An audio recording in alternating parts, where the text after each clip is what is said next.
Medusa was a cursed creature so horrific looking that she couldn't even look at her reflection.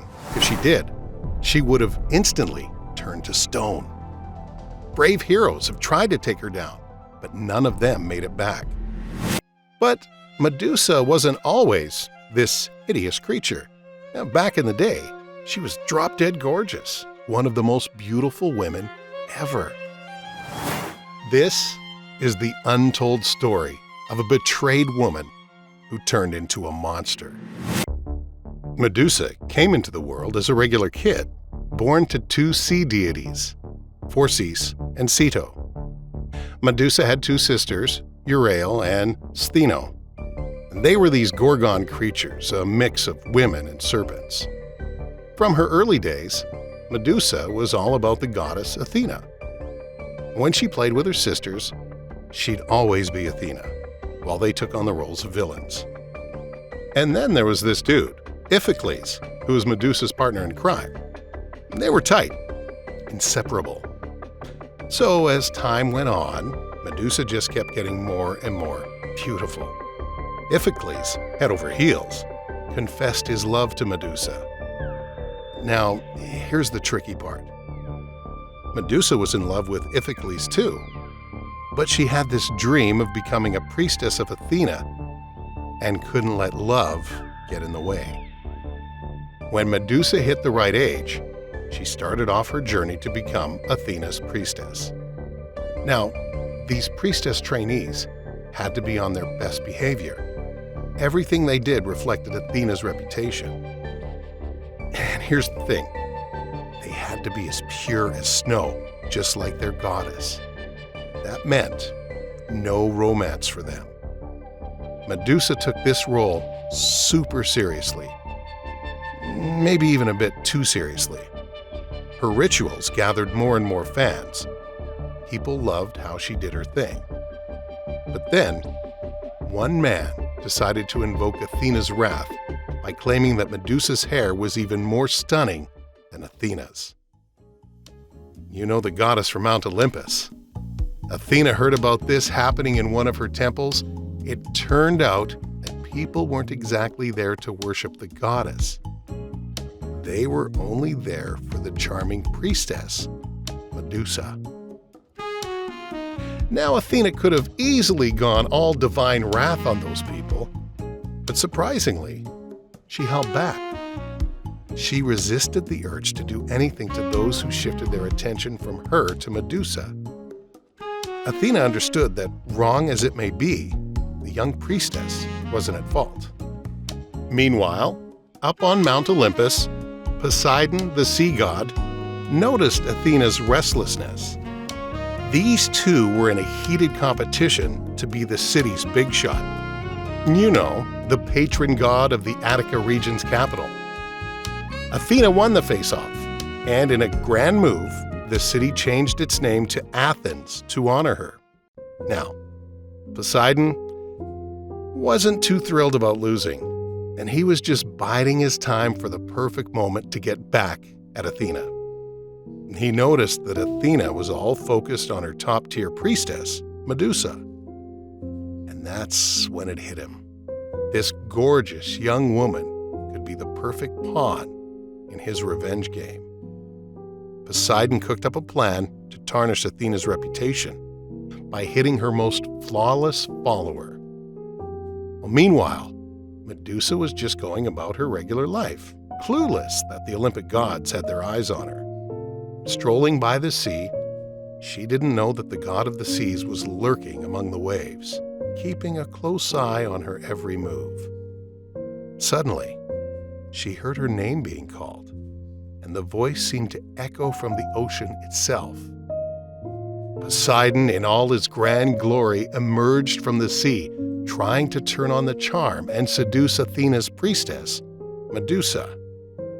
And despite being dazzled by his splendor, Medusa remembered her vows and shut down Poseidon's advances. That didn't sit well with him, though. He got all grabby, clutching Medusa's arm. She wasn't having it. She reacted unexpectedly, giving him a solid hit in the face and managing to shake him off. And panicking, Medusa hightailed it to Athena's temple, her haven. But Poseidon was relentless and pursued her. Just as he was closing in, the courageous Iphicles stepped up, standing between the god and Medusa. Unfortunately, Iphicles' bravery didn't faze Poseidon, who effortlessly tossed the young man aside. Seeking refuge, Medusa rushed into the temple of her goddess, falling to her knees before Athena's statue. Desperate for protection, she pleaded for help as she heard Poseidon's heavy footsteps approaching. The god closed in on the trapped young woman, who cried out for assistance. In a forceful move, Poseidon possessed her on the goddess's altar and, with smug satisfaction, left the temple.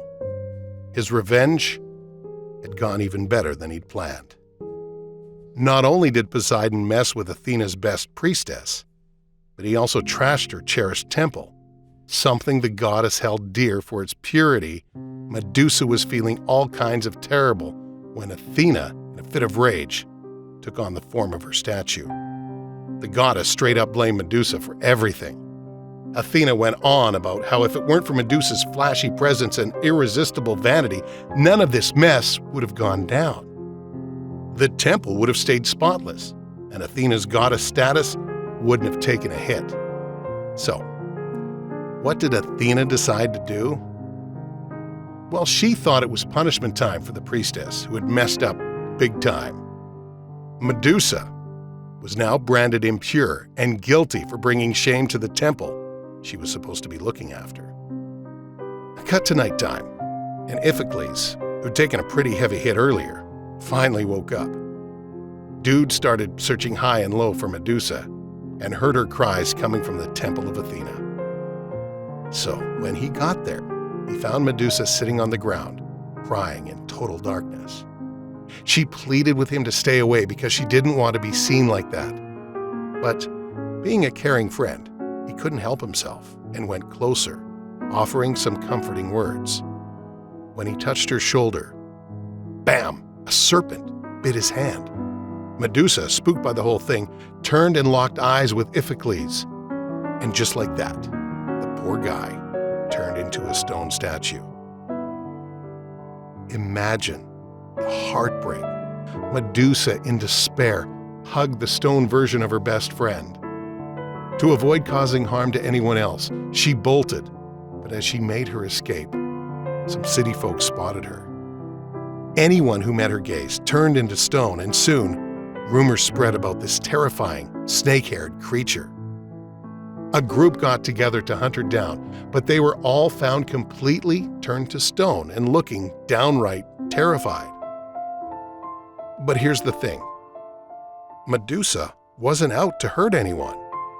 She was just trying to defend herself from unfair attacks. So she made a run for it and found refuge in a region abandoned for centuries.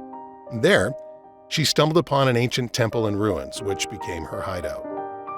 Warriors tried to capture her for glory, but guess what?